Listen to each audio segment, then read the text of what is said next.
everyone, and welcome to USA Global TV, and hello to our friends listening on Business Talk Radio. I am Dr. JACALYN KERBECK, and our show today is Authentic Achievements. And joining me is the lovely Kim-Adele Randall, who has so many achievements herself. We're going to get into some of that today, but she is a public speaker. She's a business and leadership expert. She's a TV show host and executive producer and author. Let's welcome her. Hi there, Hi. Kim. Hey, lovely to see you again, Dr. JACALYN. Nice to see you as well, Kim. Today, we're going to be talking about payroll taxes, which is really important, what we need to know.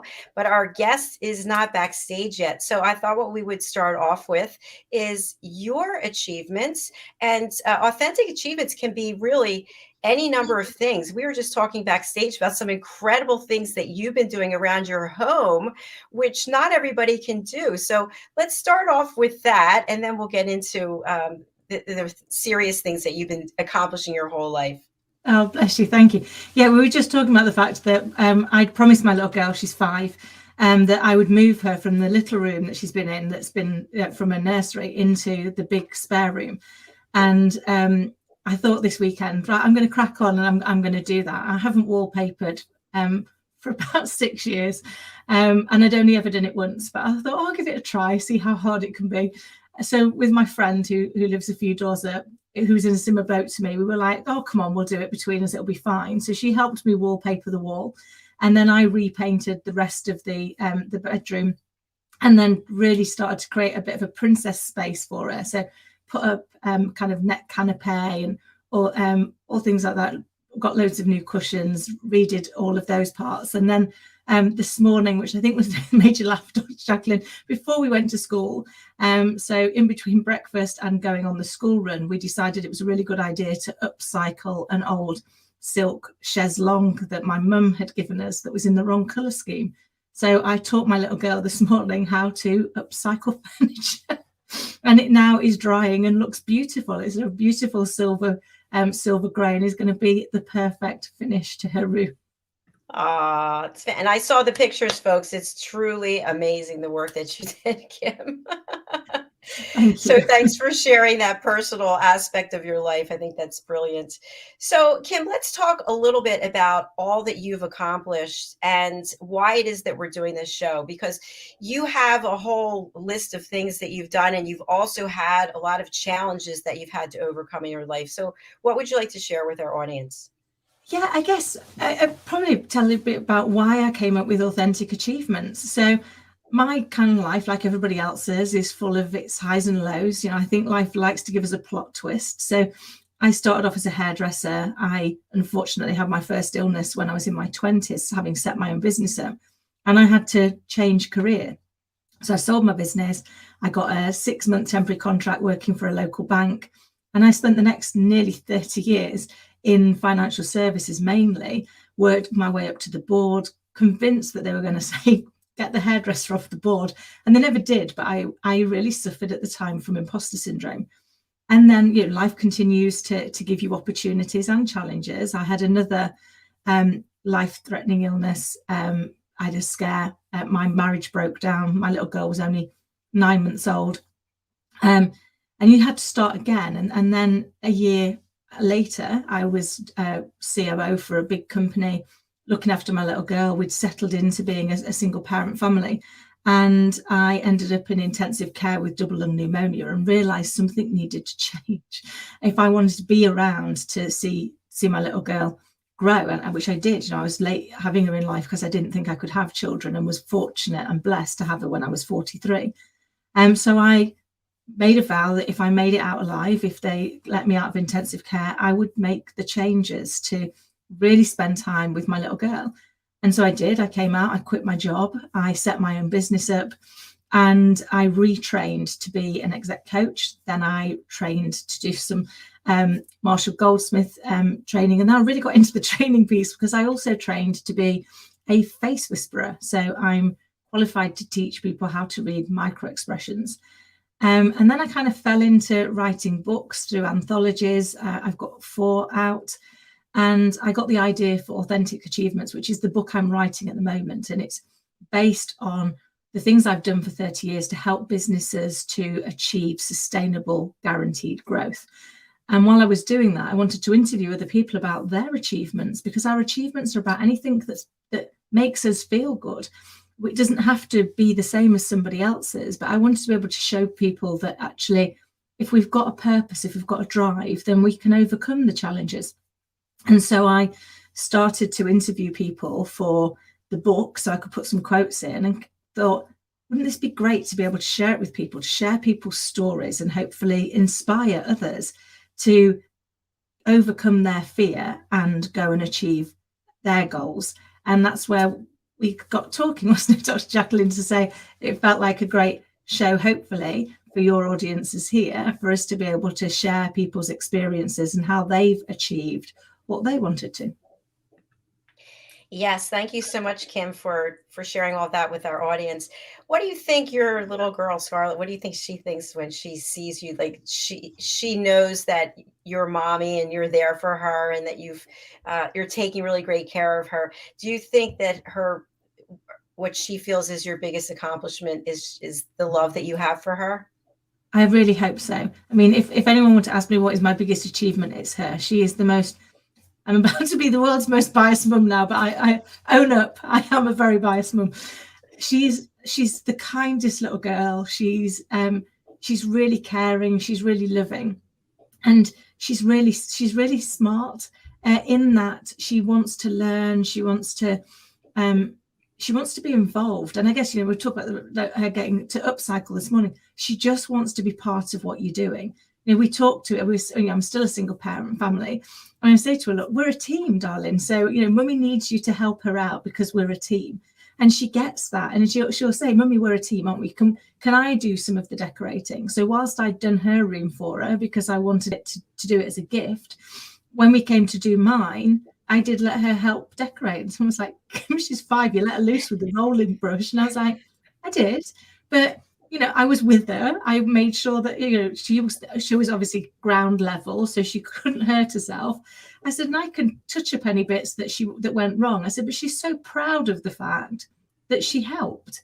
And I think, for me, she is, whenever anybody meets her and says what a lovely girl she is, you can't help but feel proud and go, like, actually, I made you. There is that element. And that always makes me smile when I say that, because we had a photo shoot done for the first Mother's Day after we ended up on our own. My mum had bought it for us.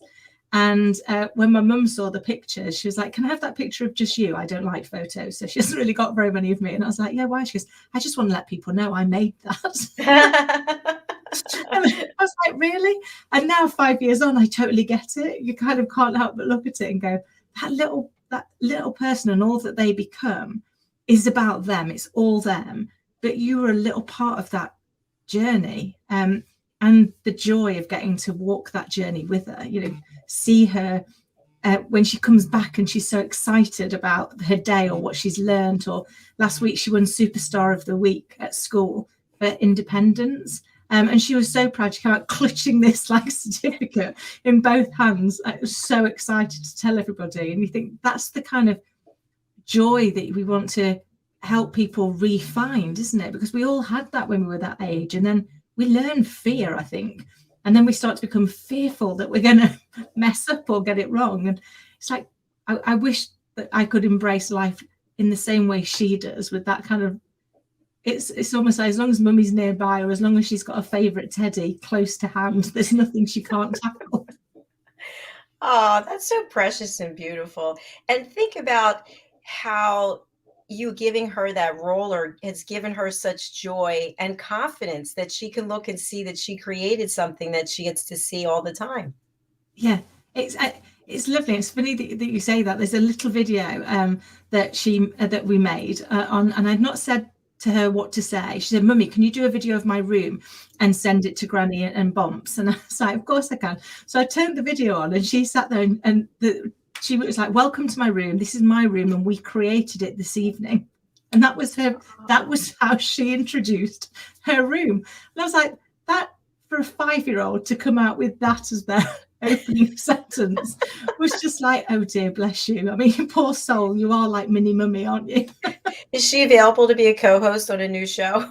I think she could be. I bet she She's could certainly be. the boss of me. Well, that's beautiful. Congratulations. Kim, we have your banner up, and I'm just wondering if you can share with people, what is Legacy Media Hub? Yeah, of course. So Legacy Media Hub is the business that I'm CEO for.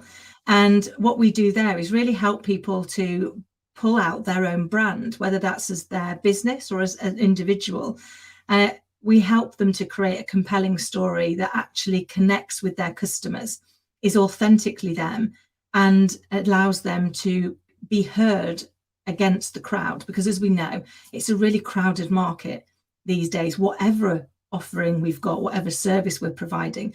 So being able to show up consistently and be heard is crucial for small businesses. And that's why we created Legacy Media, to help them to do that, and really stand out and grow their business. And it's so, what you just said is so important, because there are so many distractions, so much competition, so much noise out there. Yes. So, what have you been finding in the projects and working with the clients that you have?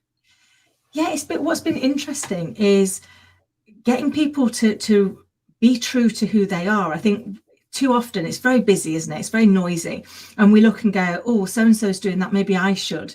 It's like, you don't want to be a me too. You want to be a me. And therefore, what is your me? What's your, our strapline is your brand, your vision, your story.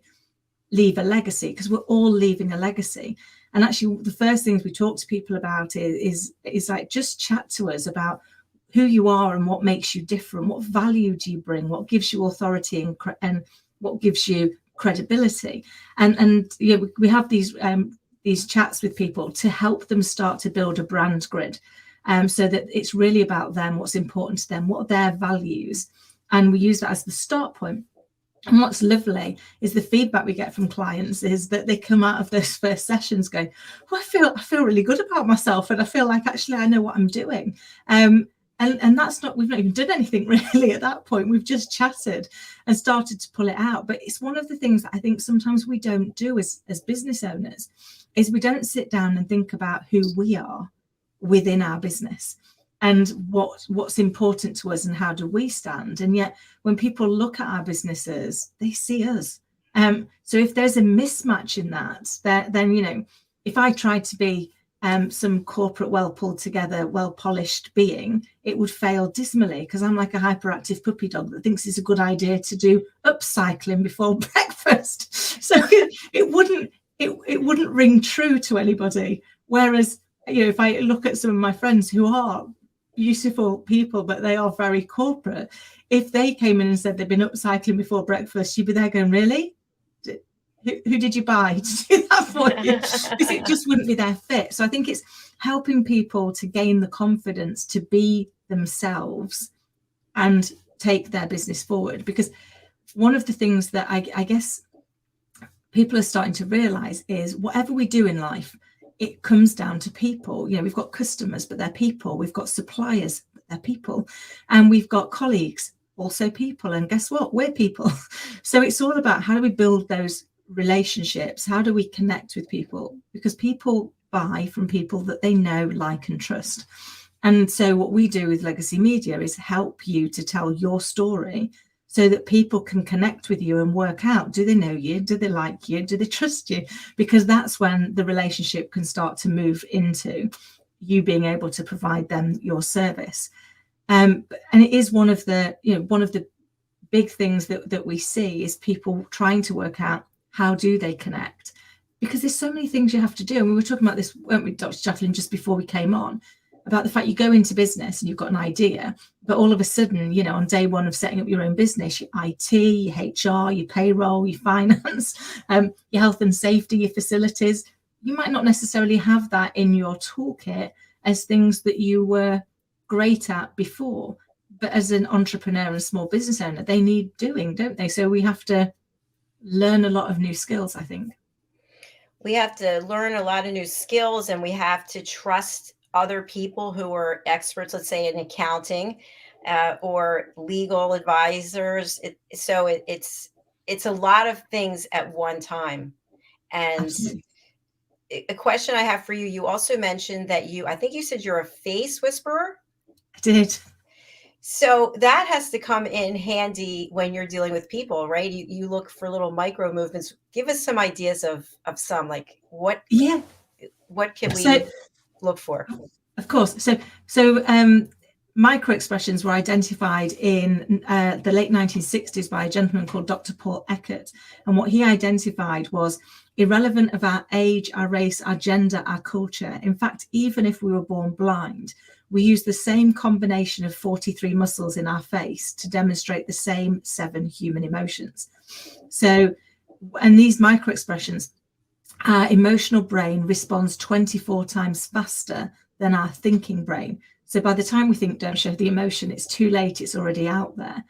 But if you can start to read those expressions, if you can start to see what they look like when you catch them in those glimpses, it allows you to ask better questions. So you don't call people out on it. You don't go, oh, you look angry. you look scared, because that's never really going to help the relationship.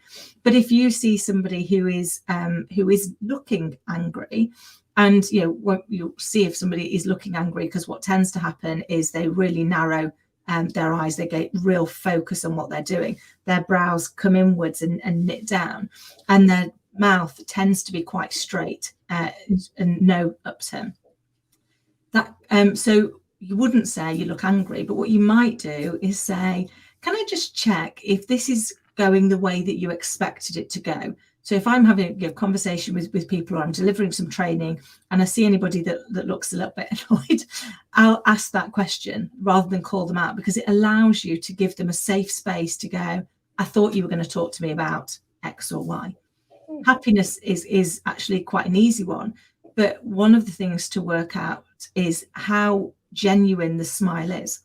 If we're genuinely happy, if we're really smiling, you'll see this piece bulges up. So you get a bulge under your eyes as much as you get the fact that the mouth moves up. If we're not doing a genuine smile, this bulge won't happen, because we tend to just move our mouth rather than our face.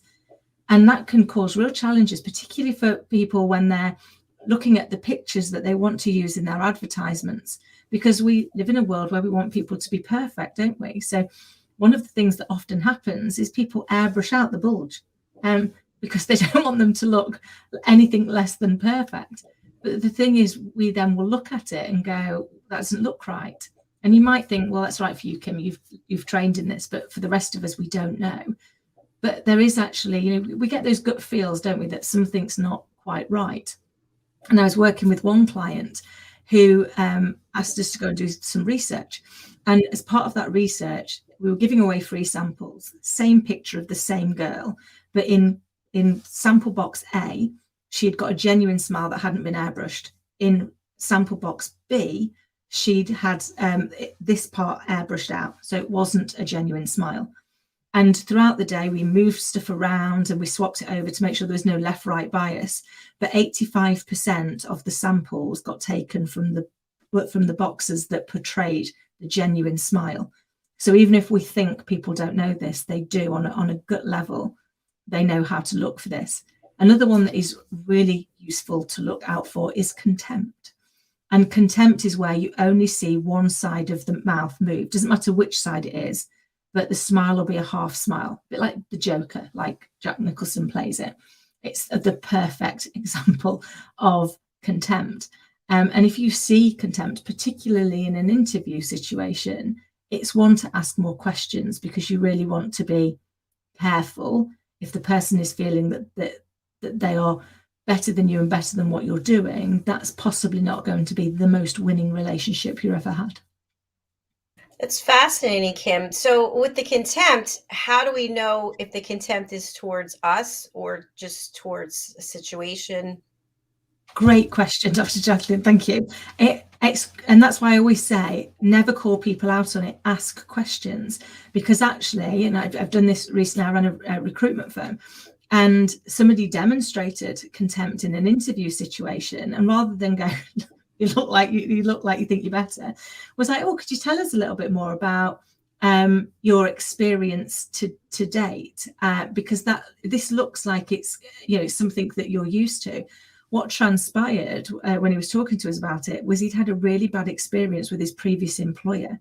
So the contempt had come out because he'd been thinking about the last time that he'd done it. So actually, as we talked it through, it disappeared. It's in those moments, and that's why with any of these things, you ask better questions. It's just giving you another prompt that maybe a different question could be asked. As an example, if I work with a lot of boards, and if I see anxiety or fear, then you want to be able to create that safe space. So one of the things we'll say to people is, before the board ends, can we just check, has everybody got everything that they need to be successful today? Because it allows them to then go, actually, I wondered, could you just remind me of point 3, or could you just do something else? So you're not saying, does everybody understand? You actually are creating it as a win for them. Have you got everything you need to be successful today? Because that gives them that opening. And if not, I can help you with it. So what you're doing is you're giving them a chance to remove that fear.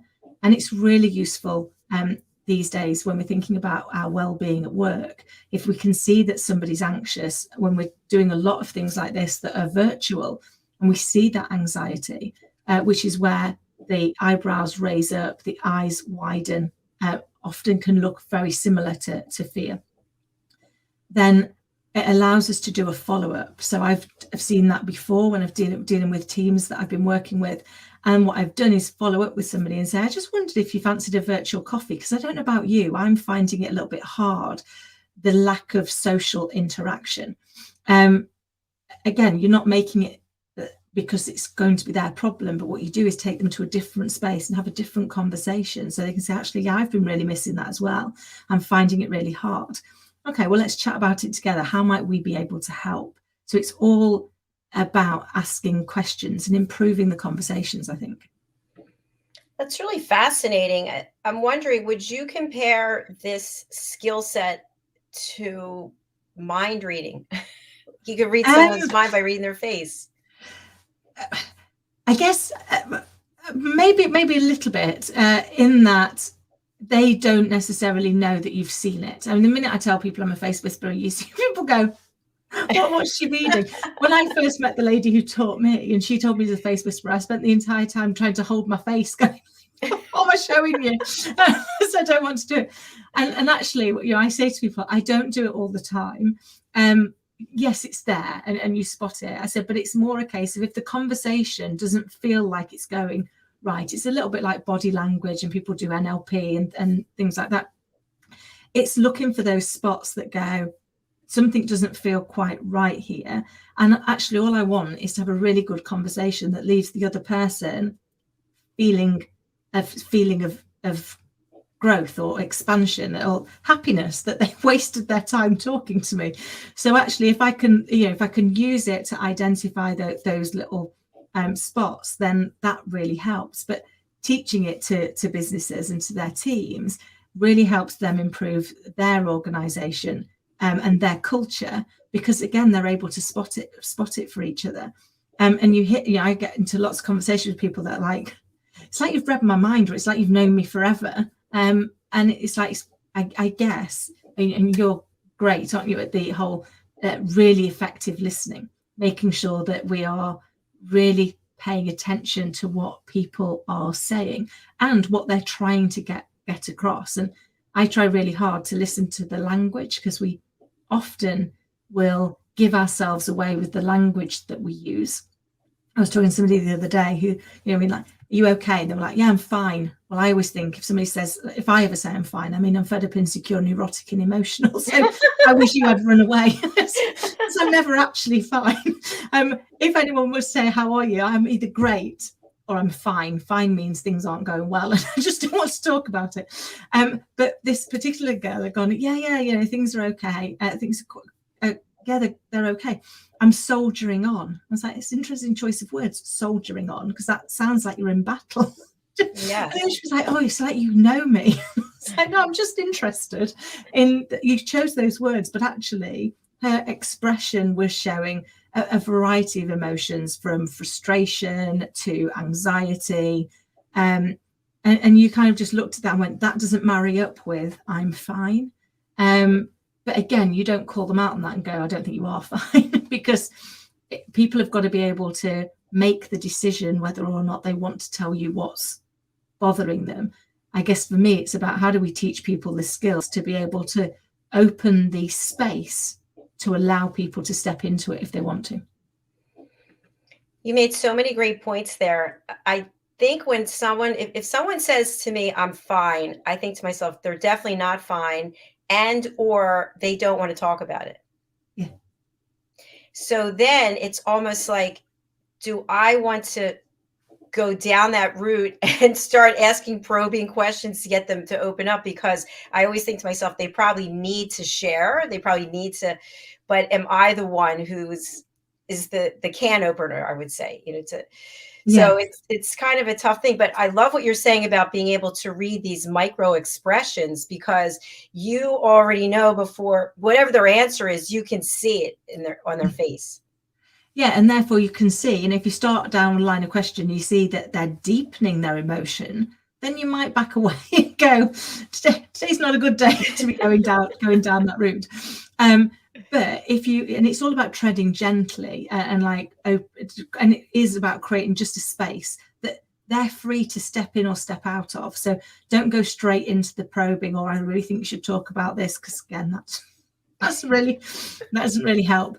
But giving them an opportunity to ask for that help, or just have somebody to sound off. Sometimes we just want to sound off, don't we? And then we hear it out loud, and we feel immediately find I do this all the time. I'm like worried about something, and then I'll say it out loud to somebody, and I'll go, "It's okay, I've got this." That's ridiculous.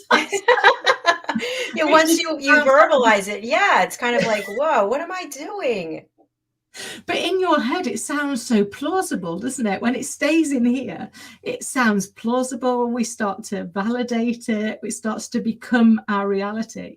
And that's why I think it's, one of the things that I recommend to anybody that I meet is that they get themselves a Thrive Hive, which is 4 or 5 people that they know that they can call on whenever they need to. And there'll be different types of people. So, for example, in my Thrive Hive, I've got the person who's the definite tough love. He'll be there going, for heaven's sake, Kim, pull yourself together and get out there and get it done. Don't be ridiculous.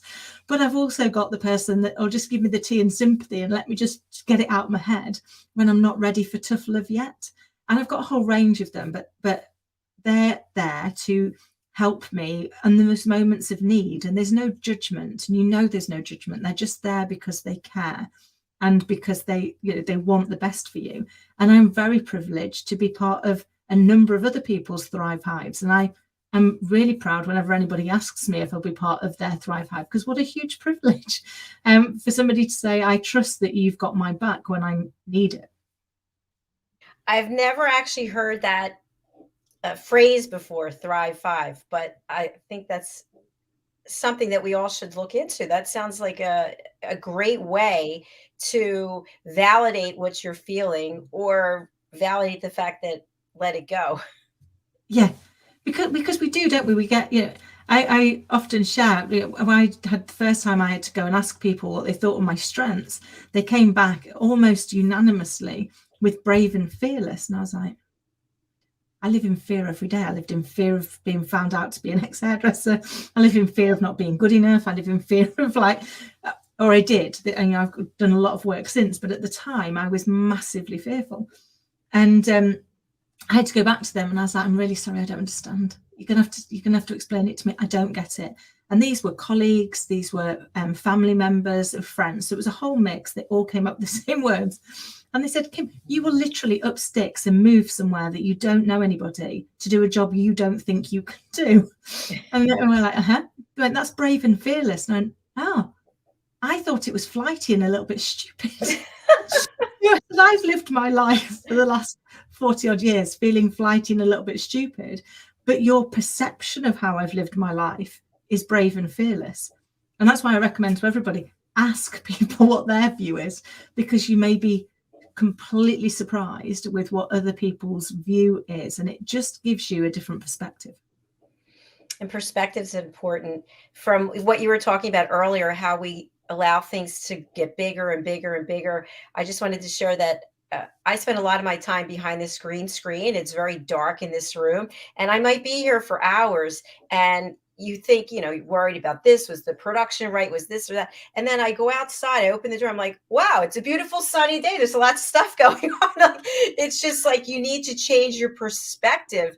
I do find, and I'm sure people have experienced this during the pandemic, that when you are inside a lot, all of a sudden things start to build and become ridiculous in some cases. They just escalate, and you have to have a different perspective to have a reality check. That's so true. And it's funny, I was talking about this earlier with some friends, and it's that once you've changed your mindset, once we've changed that perspective, it's amazing what we can do. If we think about Roger Bannerman, when he did the 4-minute mile, nobody believed it could be done. Do you see how many people did it within a month of him achieving it? Because he disproved the fact it wasn't possible. So the mindset out there that it couldn't be done, well, it can be done. So then the mindset became, well, if he can do it, I can do it. And that's what, the power of perception is massive. And I tell people all the time, perception, like possession, is 9/10 of the law. If I perceive it to be true, it's true. So you can't just tell me that, Kim, that's wrong. You've got to do something to change that perspective and change that perception. Because that is, what people perceive is their belief. And if we don't want them to perceive what it is that they do, we've got to do something different in how we show up to get them to change that perspective. But it allows us to open the arms of the possible. If we think about, and we often do this, what could go wrong? We don't spend as much time going, what could go right? But what could go right is a much nicer place to be than what could go wrong. So I think it is reminding ourselves sometimes of that, isn't it? And reminding ourselves that every single one of us that's here has survived 100% of the challenges life's thrown at us. Well, that's one heck of a batting average. I would back you to have a good chance of achieving the next thing as well. I love the way that you just framed that up, that it makes so much sense. And for people who are trendsetters, they are looking at it, well, it can be done and I'm going to do it, as opposed to all the naysayers who never actually make the attempt. Yeah. Now, when it comes to the 4-minute mile, I'm going to say it's not possible for me. I think it'd only be possible for me if I was actually on some kind of electrical, in which case it'd be cheating and it wouldn't count. It's funny. I used to run all the time. I never really loved running, but I thought that it was good for your mind. It was good for your body. And now you couldn't pay me to run. There's just no running. I go out for a walk and I think, why don't you just pick it up and start a small jog? Like, no, I don't think so. I'm the same. So when I was younger, I used to run for the county, and now I couldn't run a bath, to be fair. It's like it's totally not in my wheelhouse anymore. But actually what I now find is when I love going out for walks. I've got a little puppy, and my little girl, she loves being out in nature.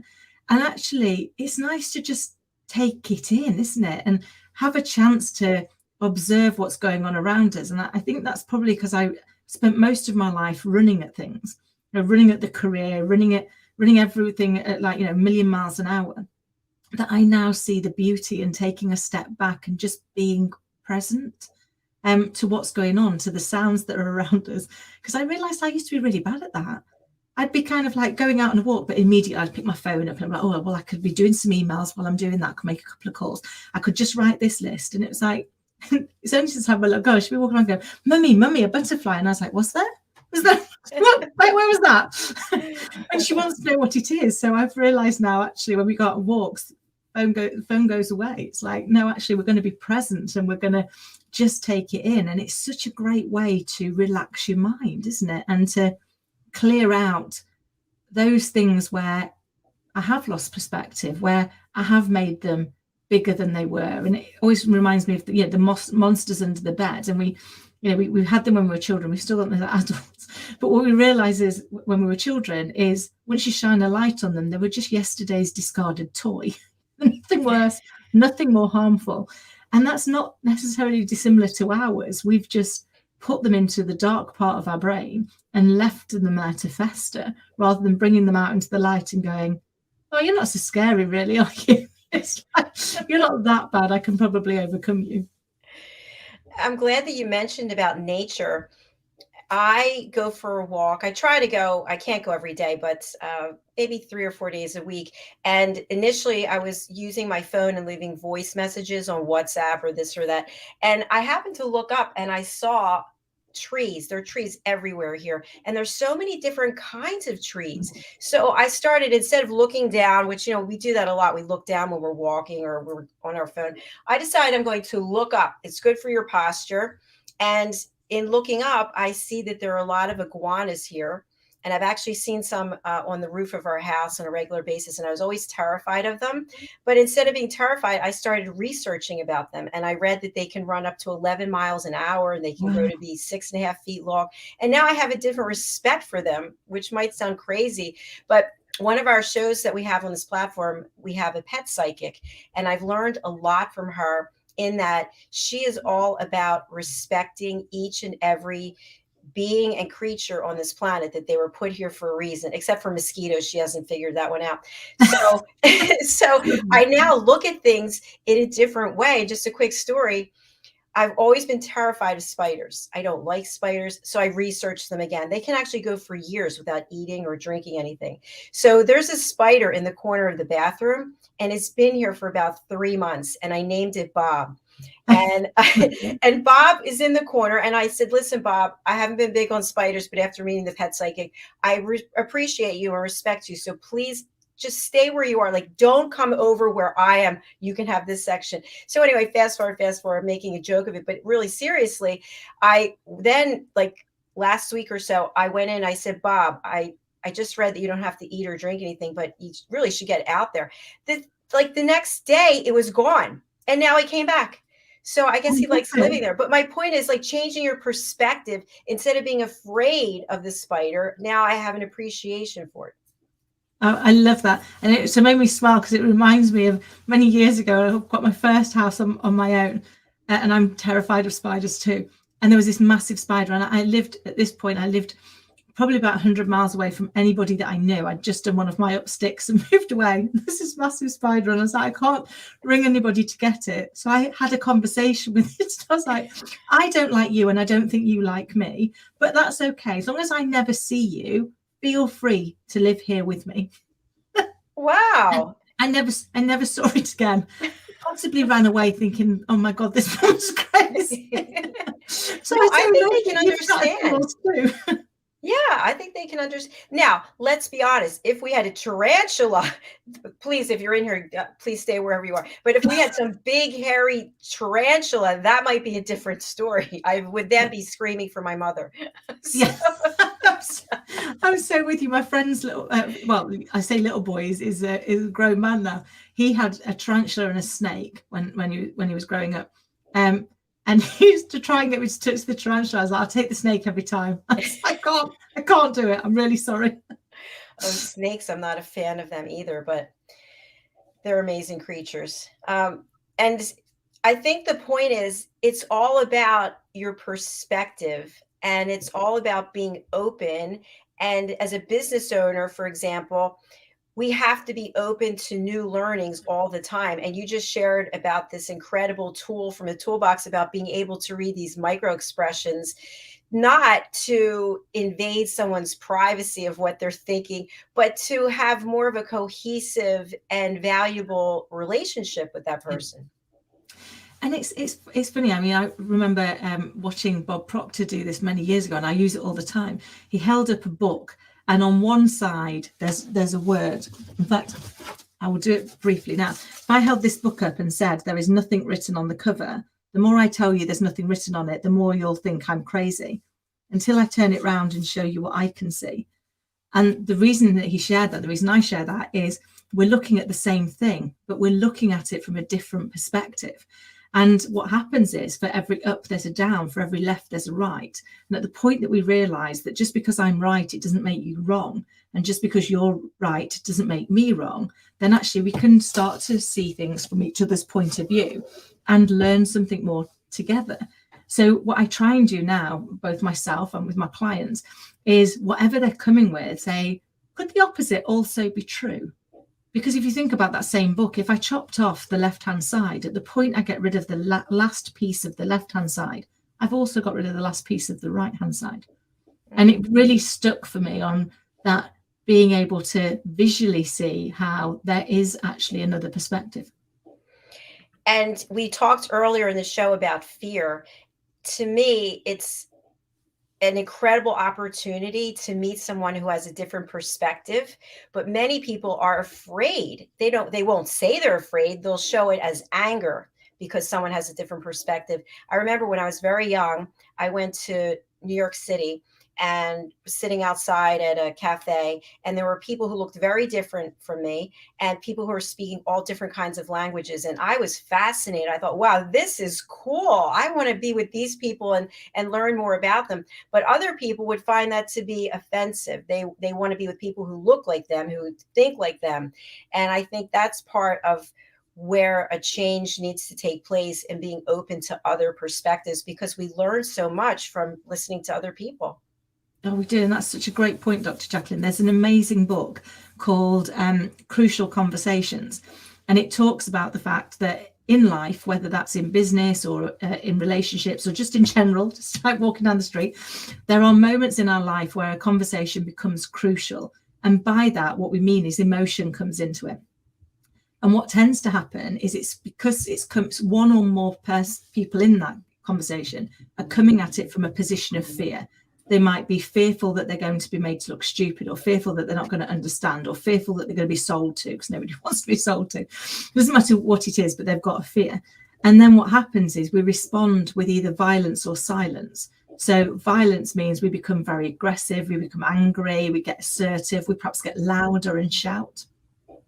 Or silence is where we remove ourselves as quickly as possible from the conversation, or we say nothing.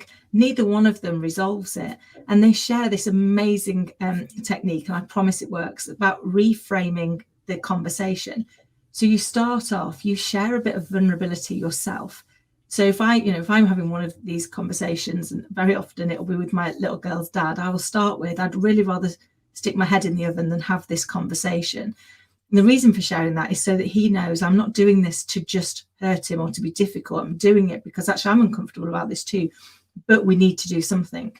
So once you've shared a bit of vulnerability, you then share your intention.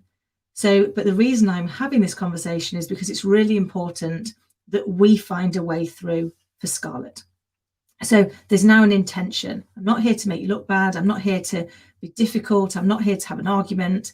I'm doing this to do the right thing. And then I'll be very clear what I want, which is I'm 100% committed to finding a solution that works for both of us. So I'm not saying you've got to do it my way. It's got to work for both of us. That allows you to bring people back around. If they come up with a suggestion that doesn't work for you, you can go, I'm really sorry. Let's go back to our intention. I can see how that works for you. It wouldn't work for me. There must be an alternate way. And then once you've done that, you can say, so on that basis, remembering that I'm 100% committed to finding a way that works for us both, how about this as a starter for 10?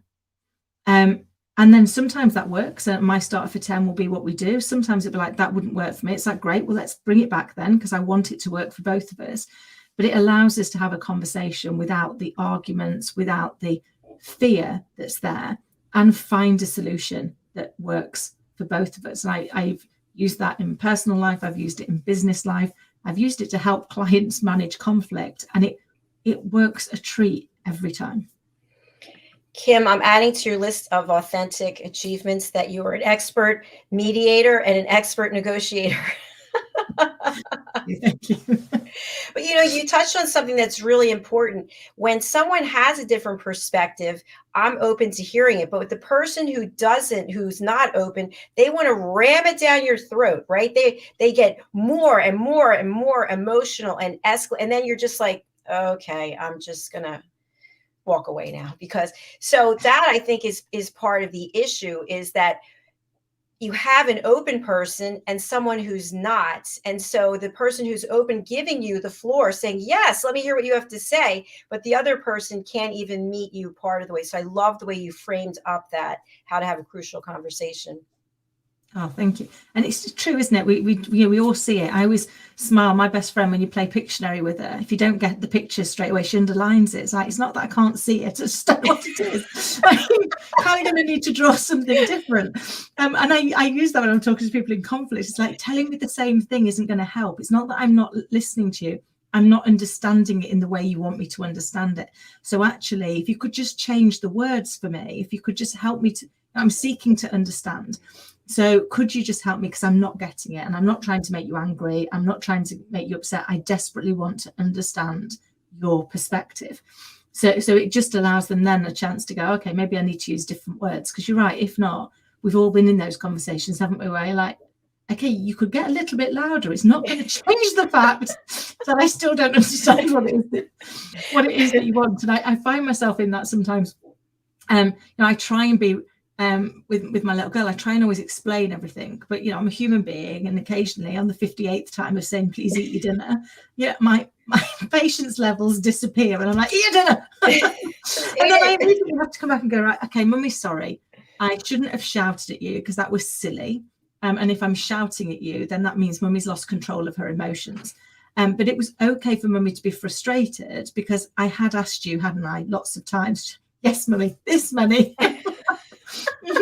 So that's why mummy's frustrated. So let's work out what we can do next. But I'm trying to make sure that what I don't do with her is just go, oh, it's okay, she's a child, I shouted, and that's okay. It's like, because then I'm teaching her that it's okay to shout. And it's like, actually, that's not going to help you feel better. And it's not going to help the other person understand what it is you don't want them to do next time, because they're just going to keep doing it. And we don't get any better as we get to be adults. If somebody doesn't explain to us why it can't be done the way we want to do it, we'll carry on blithely doing it our own way. I had to keep myself composed when you were talking about Pictionary, because I remember I would do the same thing. You draw it, it's like you're pointing, you put tap it, you underline, you circle it, and they're like, no, I don't get it. Like, it's tap tap tap. I remember the word was pothole.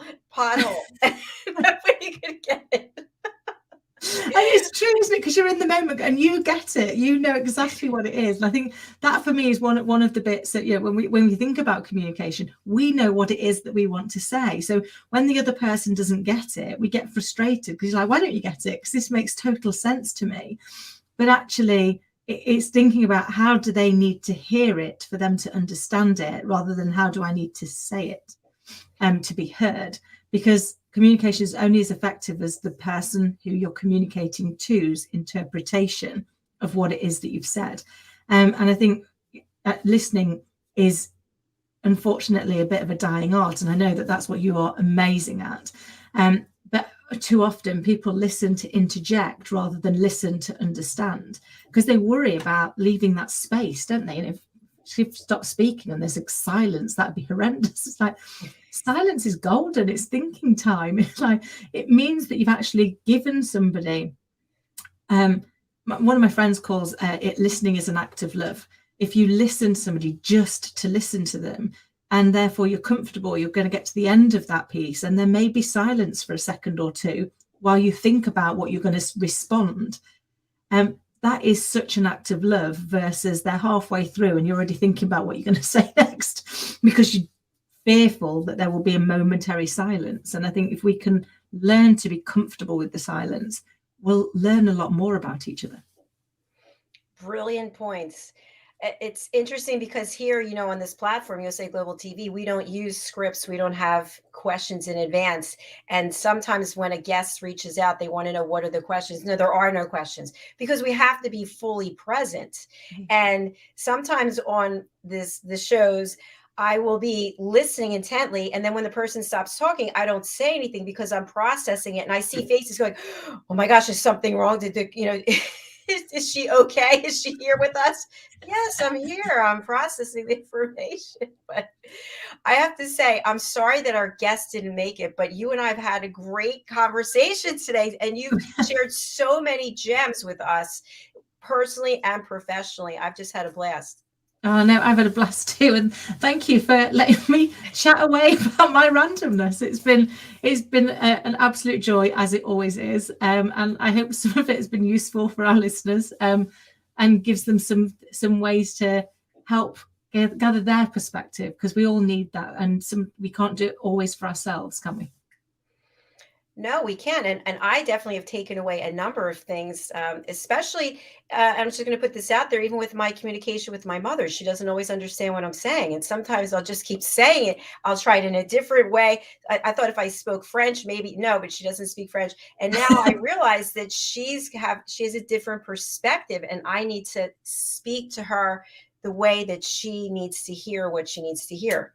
So Yeah, that's really, and I'm thinking about that book example that you gave with the one word, what I'm seeing, what you're seeing. So yeah, great takeaways, and about the expressions, that your face will show your expression before your voice, I guess, yeah, connotates it, or you're even aware of it. One of our shows that we have is Talking Heads, and one of our experts, Mariska, she focuses in on EQ, and she's got this chart. It's sort of like a circle that has all the different emotions identified. And so what I've learned from her is that first, realize what is the emotion that you're feeling. You need to be able to pinpoint it and put a name to it.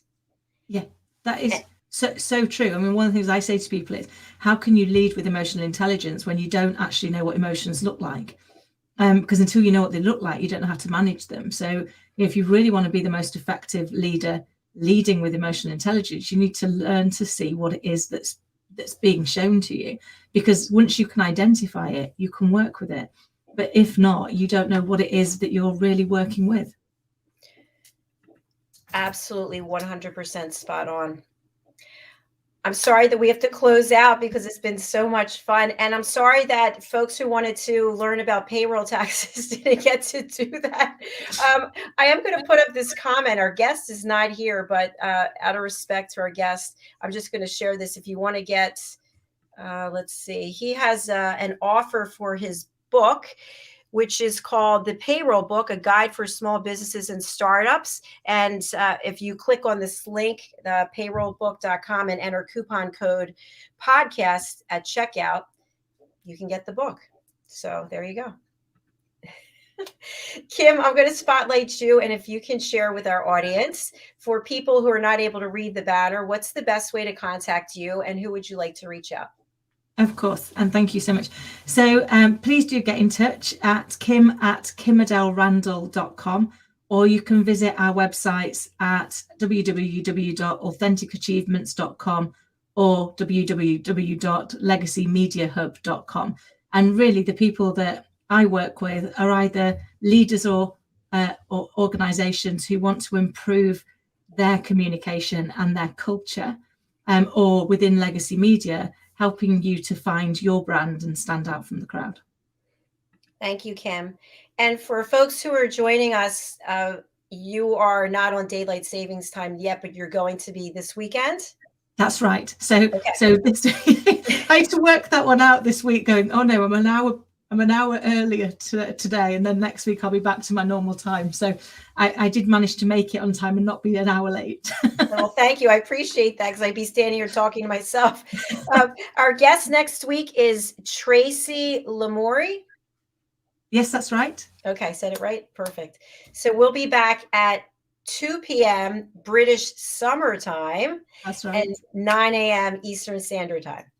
Fantastic. And in the interim, have an amazing weekend and a lovely week.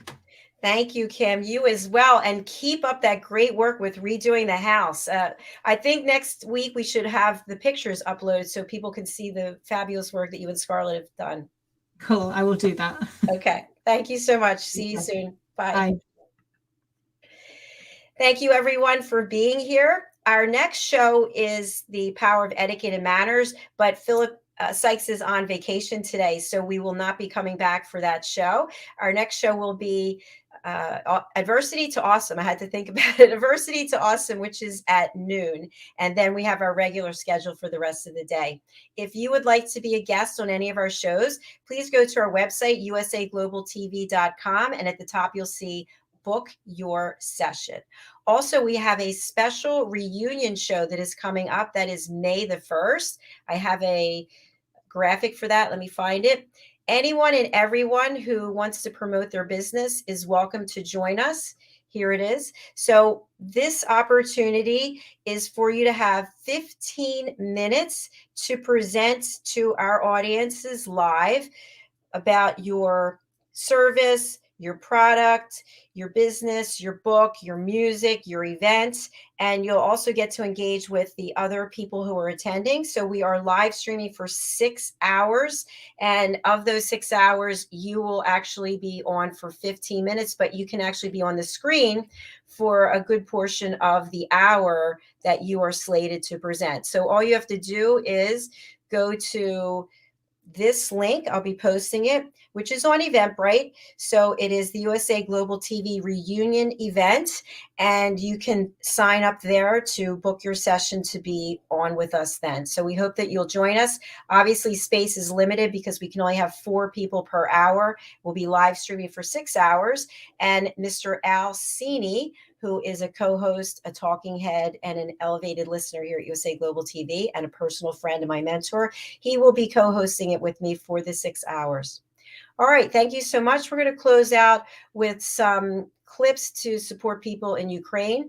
And the first one is We Stand Together, and I'll see you back here at noon Eastern Time. Bye for now.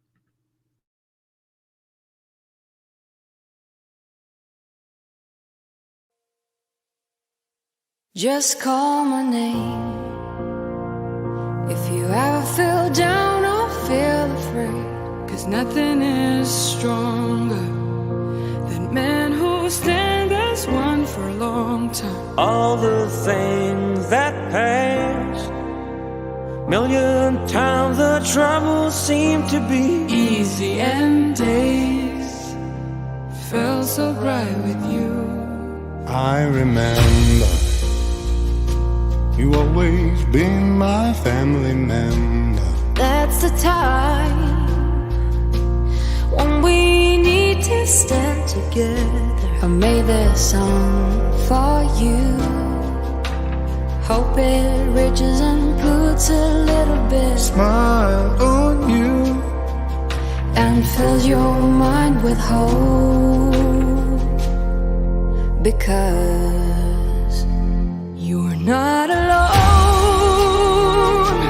We're together in this love. We stand forever. Peace is what we need. Everyone knows the truth, no matter which side you pick. You might realize You're not alone. We're together in this love. We stand forever. one thing to